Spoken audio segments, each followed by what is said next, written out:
Striding On bases its content on four basic principles.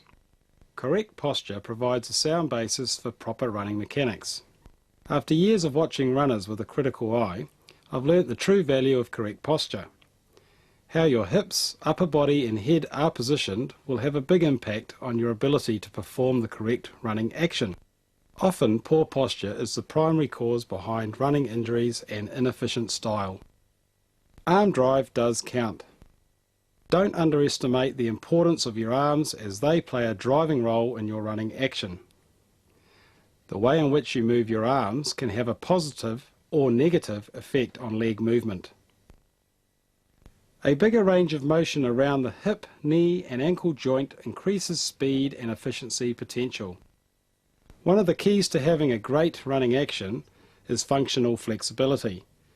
This ability enables you to perform the correct running action with least resistance throughout that movement.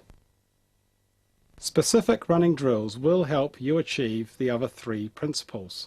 The goal of specific running drills is to break down the complete running action into parts and practice those parts.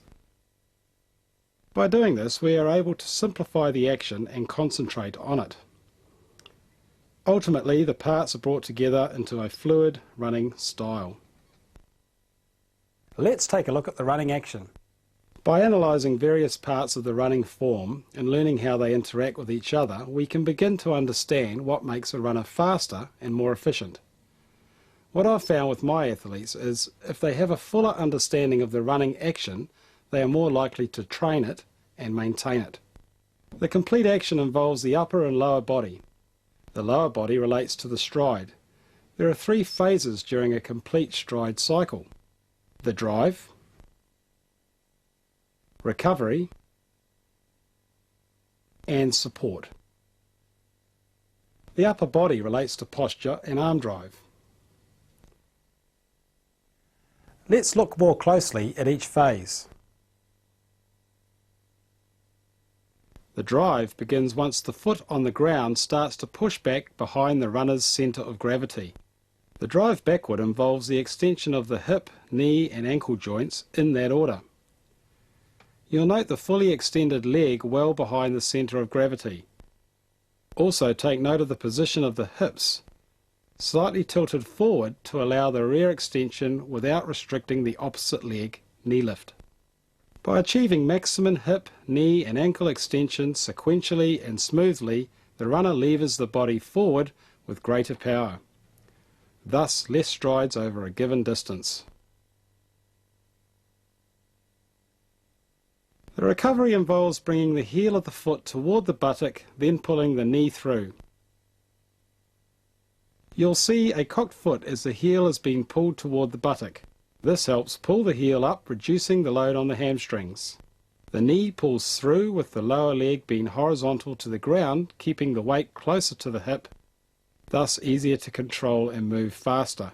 The knee continues to drive forward and up while the lower leg swings downward. By shortening the leg, the runner is able to bring it through faster and with less effort than someone with a low heel lift. The support phase occurs when the foot lands on the ground around the runner's centre of gravity. As the foot enters the support phase, it's already moving backward.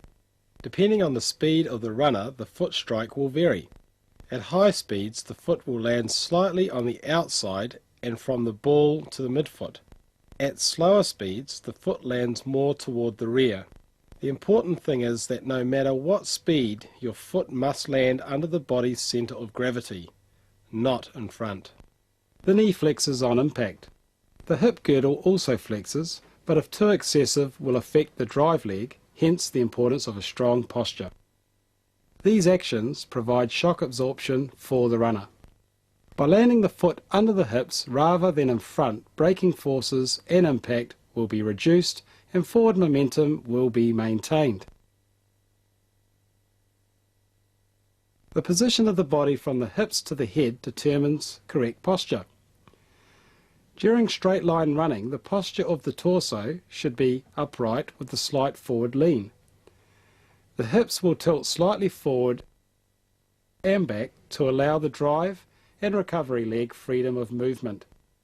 The hips, being the base from which your legs and upper body are attached, need to be stable throughout the stride phase.